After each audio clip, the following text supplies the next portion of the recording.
ये हमारा सौभाग्य है कि आज हमारे साथ जुड़े हैं एक बहुत ही खास मेहमान, एक बीएसएफ के एक वेटरन जिन्हें कीर्ति चक्र से सम्मानित किया था। उन्होंने 2001 में एक ऑपरेशन के अंदर एक ग्रेडेड टेररिस्ट गाजी बाबा उसे पकड़ने में उनका काफ़ी योगदान था और इतने सालों के बाद इस ऑपरेशन के ऊपर और शायद कहीं ना कहीं उनकी ज़िंदगी से भी थोड़ा प्रेरणा देती है। एक फिल्म आ रही है ग्राउंड ज़ीरो, इसके अंदर इमरान हाशमी दिखाई देंगे और ये फिल्म 25 अप्रैल को थिएटर्स में रिलीज होने वाली है। तो सबसे पहले sir, welcome to beyond Bollywood plus. Thank you so much. कहानी तो खैर हम जैसे हमने बताई और कहीं ना कहीं आपकी भी कहानी है। आज जब आपने ये ट्रेलर देखा तो just describe those emotions after watching this trailer और जो रिएक्शन रहा यहाँ पे मीडिया का। द ट्रेलर वाज ब्रिलियंट और इस पे जो ऑडियंस के रिएक्शंस बड़ी थम्पिंग रही है। मुझे उम्मीद है कि ट्रेलर देख करके कि अगर इस हिसाब से फिल्म जिस दिन थिएटर में आएगी ये काफ़ी ऑडियंस को बहुत अच्छी लगेगी। और इसका जो बेसिक थीम रहा है वो ये रहा है कि एक दुनिया की सबसे बड़ी बॉर्डर गार्डिंग फोर्स बीएसएफ, जिसने इंटरनल सिक्योरिटी फ्रंट पे और अपने देश के तमाम प्रांतों में शांति स्थापित करने के लिए, जिसमें जम्मू एंड कश्मीर में जो उसका किरदार रहा है वो बहुत ही सिग्निफिकेंट रहा है। और उसमें उन तमाम शहीदों, उन तमाम विकलांग कार्मिकों को भी मैं एक तरह से अपनी तरफ से याद करता हूँ, शहीदों को श्रद्धांजलि देता हूँ और उन तमाम कार्मिकों को जिन्होंने अपने अपने रोल में इतना बढ़िया रोल निभाया कि बीएसएफ एक लीड फोर्स और सबसे सक्सेसफुल फोर्स के तौर पर वैली में उभरी और उसके नाम कामयाबी के वो परचम दर्ज हैं जो कि जनरली आपको आसानी से देखने को नहीं मिलते, जिसमें कि एक सबसे बड़ा सक्सेसफुल ऑपरेशन ये था। भारतीय संसद पर हमला करने वाले मुख्य अभियुक्त और उसके साथी को बीएसएफ की टीम ने रात के समय ऑपरेशन करके, रेड ऑपरेशन करके और घेर के उसी के माद के अंदर मार गिराया। और भारत का वो ओसामा बिन लादेन था उस समय, और उसको पकड़ने के लिए सारी फोर्सेस लगी हुई थी और उसको किसी भी कीमत पर कोर्ट के सामने पेश करना था। लेकिन एक ऐसे हिम्मत भरे ऑपरेशन में जिसमें कांस्टेबल बलबीर सिंह की शहादत भी हमें देनी पड़ी, जिसका हमें बहुत दुख है। पूरी टीम ने मिलकर के काम किया और 72 घंटे के कंटिन्यूअस ऑपरेशन में जो फाइनली रिजल्ट लेके आया वो इतिहास में दर्ज हो गया, क्योंकि इंटरनल सिक्योरिटी पर जैश-ए-मोहम्मद जैसे टेररिस्ट ऑर्गेनाइजेशन के चीफ ऑपरेशन कमांडर को कश्मीर में घेर के मारना और यह बदनुमा दाग भी हटा देना कि भारतीय संसद पर हमला करने की अगर आप हिम्मत करेंगे तो हम आपको नहीं छोड़ेंगे, ये इसका सबसे बड़ा स्टोरी रहा है। सर, सवालों की जो शुरुआत में कहा गया, जो शब्द का इस्तेमाल किया गया वो है अनसंग। और जितना उसकी बतौर सिविलियन जितना थोड़ा बहुत मैं इंडियन आर्म फोर्सेस को समझता हूँ, they are the most selfless organisation perhaps in the world, और वो कभी नहीं शायद अपने ऑपरेशन के बारे में कभी खुल के नहीं बोल सकते। और मे बी यू थिंक कि उस दौर में ऑब्वियसली एक different and social political environment था और शायद may be army also prefers कि ऐसे ऑपरेशन के बारे में पब्लिकली ज़्यादा बताया ना जाए। एक्चुअली जो कश्मीर का दौर था या उससे पहले पंजाब का दौर था या देश के तमाम राज्यों में हमारी आंतरिक सुरक्षा को, खतरा को लेके जो हमले हुए और आतंकवादी ग्रुप्स ने जो हमारे खिलाफ कार्रवाई करी, उसके खिलाफ एक्शन लेना हमारी एक नेचुरल ड्यूटी थी, ये हमारा कर्तव्य था। भारत सरकार के मुलाजिम होने के नाते ये हमारी ड्यूटी थी और इसको हम करते थे और कर रहे हैं। इसके लिए फोर्सेज ने कभी रिकॉग्निशन सोचा नहीं, कभी ये नहीं सोचा कि हमको कोई सेपरेटली इसको रिकॉग्नाइज करेगा, इसके ऊपर पब्लिक तक ऐसी चीज लेके जाएगा कि हमको लोग ज्यादा लोग जानेंगे, ये कभी ख्वाब ही नहीं था। ये तो मैं धन्यवाद दूंगा कि आज के युग की मीडिया का, सोशल मीडिया का और उन तमाम मेहनत करने वाले रिसर्चर का जिन्होंने स्टोरी खोज के निकाली, इसके ऊपर काम किया और इसको एक इतने सक्सेसफुल हाथों में एक्सेल मीडिया तक पहुंचाया। और उसमें भारत सरकार ने बड़ा सपोर्ट किया, क्योंकि गृह मंत्रालय का ऑर्डर निकला इस पे कि ये फिल्म बननी चाहिए। और उनके ऑर्डर से क्या हुआ कि प्रोड्यूसर का हाथ बहुत मजबूत हुआ। उनको जो एक इंस्टीट्यूशनल सपोर्ट चाहिए था, जो जम्मू कश्मीर में सुरक्षा चाहिए थी इस प्रोडक्शन को पब्लिक तक लाने के लिए, उसमें उनको बहुत मदद मिली। तो इसमें हम लोग एक तरह से निष्क्रिय डिटैच होकर काम किए, कभी मन में लालसा नहीं रही कि इसको लेके कोई फिल्म बन जाए या इस पे कोई पब्लिक हमें बहुत ज्यादा जाने। अगर ऐसा हुआ है तो अच्छा बहुत लगता है। वो इसलिए अच्छा लगता है कि हमें समझ आती है कि नहीं, समाज कहीं न कहीं एक्नॉलेज करता है, सोसाइटी एक्नॉलेज करती है अगर आपने कुछ किया है, और डिपार्टमेंट और सरकार भी एक्नॉलेज करती है। और ये उन तमाम शहीदों को भी एक बहुत बड़ी श्रद्धांजलि है कि अगर इस तरह का ऑर्गेनाइजेशन कोई काम करती है तो वो भुलाया नहीं जाता। आम जिंदगी में सिविलियंस हमारे नज़र में तो खैर जब हम आर्म फोर्सेस की बात करते हैं तो जो पहला डेफिनेशन आता है वो ऑब्वियसली सिक्योरिटी, देश की सुरक्षा। Sir, if I recollect correctly, आपने जब आज इस समारोह में शुरुआत की, you use like a very beautiful line for Indian army, peace without war. और आई थिंक ये मैसेज आपने भले एक लाइन में कहा होगा, लेकिन इसका एक बहुत डीपर मीनिंग है। और क्या ज़रूरत है कि जो हमारे आम सिविलियंस है या जो दर्शक है ऐसी फिल्मों के, उन्हें ये नहीं भूलना चाहिए कि भारतीय आर्मी सोल्जर वो सिर्फ दुश्मन को ढेर नहीं गिराता है, लेकिन उसका ये भी रिस्पॉन्सिबिलिटी है कि वो पीस लेके आए। और इस पीस एफर्ट्स इन कश्मीर, इसे आप अपने वास्ट एक्सपीरियंस में, आई एम श्योर आपने ढेर काफ़ी अनुभव महसूस किए होंगे कश्मीर में, from the bad times in the 90s, अब जो हालात है, इस चीज़ पे आप क्या कहना चाहेंगे? इस पर मैं कहना चाहूँगा कि एक्चुअली सेना का या सुरक्षा बलों का रोल दोनों ही परिस्थिति में होता है, पीस काल में भी होता है और वार काल में भी होता है। युद्ध जब हमारे देश पे थोपा जाता है तो उस युद्ध का प्रतिकार करना हमारा धर्म है। तो सीमा सुरक्षा बल एक ऐसी ऑर्गेनाइजेशन है जिसका वार और पीस टाइम दोनों रोल है। मैं कहना ये चाहता था कि नॉर्मल परिस्थितियों में भी बीएसएफ के लिए जो है नो पीस नो वार वाली सिचुएशन होती है। यानी बीएसएफ में आप दाखिला लेने के बाद रिटायरमेंट तक उसी बॉर्डर की एक्सट्रीमिटी में काम कर रहे होते हैं और वहीं से आप रिटायर हो जाते हैं। और बॉर्डर की परिस्थिति आपको पता है, खास करके पाकिस्तान और बांग्लादेश के खिलाफ। पाकिस्तान की सबसे चैलेंजिंग 3200 किलोमीटर से ज्यादा लंबाई का बॉर्डर बीएसएफ के पास है, बीएसएफ उसकी गार्जियन है। तो वहां पर नो वार नो पीस की सिचुएशन रहती है, यानी आप क्षण भर के लिए भी रिलैक्स नहीं हो सकते। और युद्ध हमारी पॉलिसी नहीं है, अकारण जब तक हमारे पर थोपा न जाए तो वो युद्ध जैसी स्थिति भी नहीं है। और हमारा शांति काल में भी बहुत बड़ा रोल है, जैसे कि कोई प्राकृतिक आपदा आ गई, चुनाव की ड्यूटी है, रेस्क्यू की ड्यूटी है, फ्लड आ गया, कोई भी इस तरह की ड्यूटी है, कोई बहुत बड़ा नेशनल इंटरनेशनल इवेंट है, वो भी सीमा सुरक्षा बल के बगैर पूरा करना बड़ा मुश्किल है, क्योंकि 3 लाख की फोर्स है ये। तो हमारी फोर्स का रोल बड़ा डिफरेंट है। 1971 की लड़ाई लड़ने में, पूरी भागीदारी के साथ लड़ने में, और उसके बाद शांति काल में शांति स्थापित करने में, दोनों में रोल बराबर है हमारा।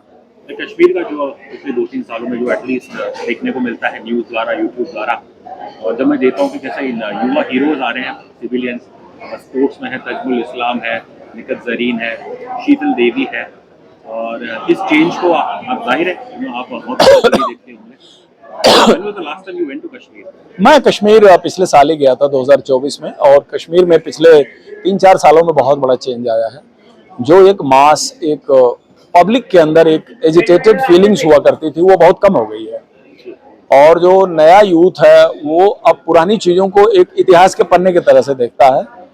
तो वो कहीं ना कहीं ये चाहता है कि हम इस झंझट से बाहर निकलें, हम बाहर एम्प्लॉयमेंट लें, प्रोफेशनल डिग्री लें, और जो एक लोकल जिहाद की मानसिकता है उससे अलग हटें, क्योंकि फाइनली जिहाद का कोई अंत नहीं है। तो उस तरह से देखा जाए तो टूरिज्म देख लीजिए, पब्लिक का इन्फ्लो देख लीजिए, ये कश्मीर में पहले के मुताबिक बहुत ही अच्छा हुआ है, पहले की तुलना में, जो कि अच्छे साइन हैं। और अगर कश्मीर धीरे धीरे वहाँ की सिचुएशन शांति के पटरी पर लौट रही है तो ये हमारे लिए भी बहुत अच्छी बात है। तभी ये फास्ट ट्रैक रेल जो आपका देख रहे हैं, आपका वंदे भारत कश्मीर तक चलाना, इस बात का एविडेंस है कि सिचुएशन सुधर रही है। हमारे टाइम में जब हमने नौकरी की कश्मीर में, तुमने सोचा भी नहीं था कि यहाँ रेल की पटरी बनेगी, यहाँ पर वंदे भारत जैसी ट्रेन आएगी। तो ये देखा जाए तो बहुत ही सुधरे और इम्प्रूव्ड हालात हैं, और हम सबको इसमें बहुत खुश होना चाहिए।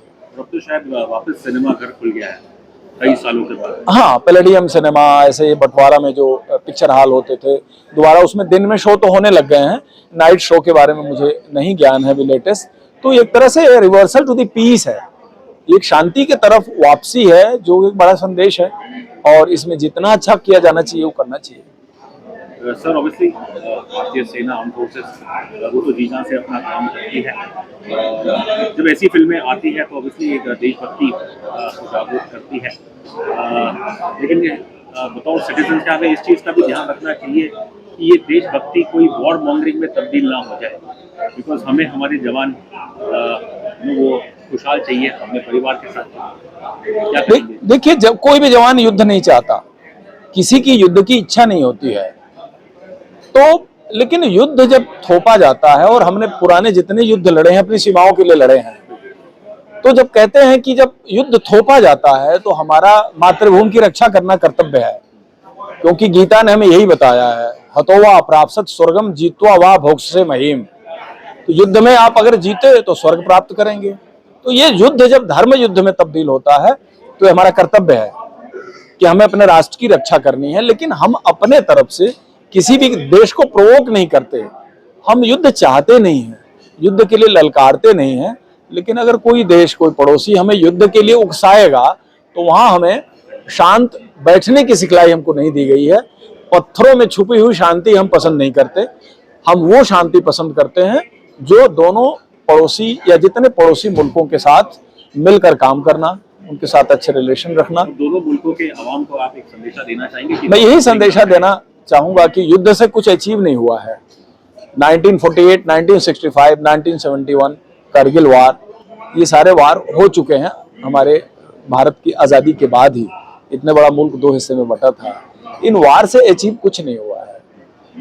इन वार से अचीव यही हुआ है कि एक वार की संख्या बढ़ गई है, एक युद्ध की संख्या बढ़ गई है, लेकिन उसने किसी चीज का समाधान नहीं किया है। तो यही मेरा संदेश होगा कि हर देश का अपना पोटेंशियल है, उसकी एक ज्योग्राफिकल बाउंड्री है, उसका रिस्पेक्ट करना चाहिए, अवाम का रिस्पेक्ट करना चाहिए, किसी को भी किसी मुल्क के इंटरनल मामले में दखल नहीं देना चाहिए, और ना ही वहां आतंकवाद को प्रश्रय देना चाहिए, क्योंकि पाकिस्तान ऑक्युपाइड कश्मीर से जब तक आतंकवाद का कैंप चलता रहेगा, मुझे नहीं लगता भारत और पाकिस्तान के बीच कोई बहुत गंभीर शांति की बात हो सकती है। ये हमारा सबसे बड़ा पैगाम है। तो फिल्मों की बात करें ना, वॉर फिल्म्स की, एक्शन, ऐसी वॉर एक्शन फिल्म्स की, ऑब्वियसली मेरा जो जनरेशन है आई थिंक वो बॉर्डर ये फिल्में देख के बड़े हुए हैं, और 90s में भी एक दो फिल्में आई थी। ऑब्वियसली वो जो फिल्म मेकिंग का स्टाइल होता था, अब शायद वो जिंगोइज्म थोड़ी कम हो गई है, लेकिन ऑब्वियसली आप तो एक रियल लाइफ हीरो हैं। आपकी क्या अपेक्षाएं रहती हैं जब कोई ऐसे विषय, सच्ची घटना के ऊपर फिल्म बनाते हैं ना? पिछले साल फाइटर आई थी, फॉर सम रीजन वो फिल्म नहीं चल पाई, बट आप क्या एक्सपेक्टेशन करते हैं कि जब कोई आपको बोलता है कि ठीक है हमें इस ऑपरेशन पे कहानी बनानी है, और फिर आपकी क्या गुजारिश? देखिए, एक आम शहरी और आम नागरिक के तौर पर security forces, army, BSF, CRPF, इन तमाम ऑर्गेनाइजेशन के ऊपर कोई भी फिल्म आती है, सब एक ही नजरिए से देखते हैं, क्योंकि उसको लोग राष्ट्रीय सुरक्षा से जोड़ते हैं। जो पुरानी फिल्में बनी, पहले की फिल्में बनी, मुझे लगता है कि 3 लाख की फोर्स, बॉर्डर सिक्योरिटी फोर्स, दुनिया की सबसे बड़ी बॉर्डर गार्डिंग फोर्स, इस देश के सबसे चैलेंजिंग बॉर्डर को हैंडल करने वाली बॉर्डर सिक्योरिटी फोर्स, और इतने डिफिकल्ट सिचुएशन में खुद को प्रूव करने वाली बीएसएफ, ये कहीं न कहीं यह फिल्म जो बनी है ग्राउंड जीरो, ये उस ऑर्गेनाइजेशन को रिकॉग्नाइज करती है, उसके रोल को रिकॉग्नाइज करती है। हमने कुछ ट्रेलर्स देखे और कुछ ऑफलाइन डिस्कशन हुआ था, उसका मैं पार्ट था, तो इसलिए उससे मेरे को अंदाजा है। तो ये मुझे लगता है ये फिल्म एक्सक्लूसिव बीएसएफ के लिए एक ट्रिब्यूट है, बीएसएफ के उन तमाम शहीदों, तमाम कार्मिकों और अधिकारियों के लिए ट्रिब्यूट है, गृह मंत्रालय के लिए ट्रिब्यूट है, कि जो इतने बड़े पर्दे पर इतनी बड़ी इंटरनल सिक्योरिटी से रिलेटेड सक्सेस स्टोरी को लेके आए। तो इससे निश्चित रूप से बीएसएफ इसका धन्यवाद अदा करेगी, क्योंकि इससे पहले की फिल्म कोई एक्सक्लूसिव बीएसएफ पे नहीं बनी थी। बीएसएफ को बिट्स एंड पीसेस में कहीं न कहीं थोड़ा शो किया गया था, लेकिन इसमें पूरे सीमा सुरक्षा बल के किरदार को एक चरित्र के माध्यम से पेश किया गया है, और सबसे बड़ी operational success story internal security की वो इससे लिंक किया गया है। इससे मुझे बहुत अच्छा लगा। आर्म फोर्सेस की बात करते हैं तो एक डेकोरम रहता है, डिसिप्लिन रहता है, जो शायद कभी कभार कुछ फिल्मों में विवाद हो जाता है। जैसे कुछ साल पहले करण जोहर साहब की फिल्म आई थी सक्सेना द कारगिल वॉर, उसको लेके obviously certain army officers they had certain reservations, तो उन चीज़ों का सब ध्यान रखा गया है डेकोरम का, डिसिप्लिन। मुझे लगता है कि ये फिल्म, मुझे जो जानकारी है, ये 26 अगस्त 2021 को बननी शुरू हुई थी, और उस समय यह पूरा एक्सेल का क्रू बीएसएफ कैंपस के अंदर रह करके 55 डेज वहां रह के शूटिंग किया है और इनको शुरुआती दिनों में बाकायदा ट्रेनिंग दी गई है। जैसा कि इसके मुख्य किरदार इमरान हाशमी खुद कह रहे थे कि उनको यूनिफॉर्म पहनना, बॉडी लैंग्वेज, गेट, एक्सप्रेशन, उनका जो डेकोरम है, बातचीत का तरीका है, कंडक्ट का तरीका है, हथियार का तरीका है, फिजिकल ट्रेनिंग है, इस सब का बाकायदा ट्रेनिंग दिया बीएसएफ ने। क्योंकि कहीं न कहीं ये प्रोडक्शन हाउस और बीएसएफ दोनों चाहती थी कि एक प्रोफेशनल फिल्म के तौर पे उभर के आए ये, और इसको देख के कहीं किसी को हल्कापन न महसूस हो, उसका पूरा केयर किया गया है। मेरा यही अंदाजा है। बाकी बड़ी पर्दे पर आने के बाद फिल्म का असली रूप देखने को अभी मिलेगा। शुरू में कहा गया था फिल्मी, अभी लाइक फिल्मी लगते हैं। Which is your favourite film on this in this genre? हमने लक्ष्य देखी थी और संयोग से वो भी इसी प्रोडक्शन हाउस ने बनाया था, तो ये एक बड़ा इत्तेफाक है कि ये फिल्म भी इसी प्रोडक्शन हाउस के हाथ में आई है। ये मेरे हाथ में नहीं था कि वो इन्हीं के हाथ में आए, बट इन्होंने अगर उस चैलेंज को लिया है तो मुझे लगता है कि एक बड़ा ब्रांड है, बड़ा हाउस है, इसमें अच्छा किया होगा और दर्शकों को बहुत पसंद आएगी। This is my expectation. एक आखिरी सवाल जाते जाते, आप देश की जनता जो सिनेमा पसंद करती है, ये दौर थोड़ा टफ चल रहा है पिछले 3-4 साल सिनेमा के लिए, उनके लिए आप क्या संदेश देना चाहेंगे कि ये फिल्म जाके देखिए? देखिए, यह फिल्म को सिर्फ एक फिल्म के नजरिए से न देखा जाए। यह फिल्म भारत की आंतरिक सुरक्षा के सबसे चैलेंजिंग ऑपरेशन की कहानी को रिप्लिकेट करता है। तो अगर आप कुछ देर के लिए फिल्म, उसका प्रोडक्शन, उसका सिनेमाटोग्राफिक एरिया को किनारे भी कर दें, तो इसकी थीम आम जनता के जीवन से जुड़ी हुई है, राष्ट्रीय सुरक्षा से जुड़ी हुई है, और राष्ट्रीय सुरक्षा से ही देश का डेवलपमेंट होता है। जो देश सुरक्षित नहीं है वहां कोई डेवलपमेंट नहीं होता। तो अगर आप डेवलपमेंट की बात भी करें और यंग जनरेशन की बात करें, तो they can very directly connect their recent past of the internal security through this film. That is my message to them. Thank you so much. No words are ever enough to thank great armed forces and including you. उम्मीद करूंगा कि दर्शक काफी तादाद में आए और इस फिल्म को। Thank you so much. Thank you so much.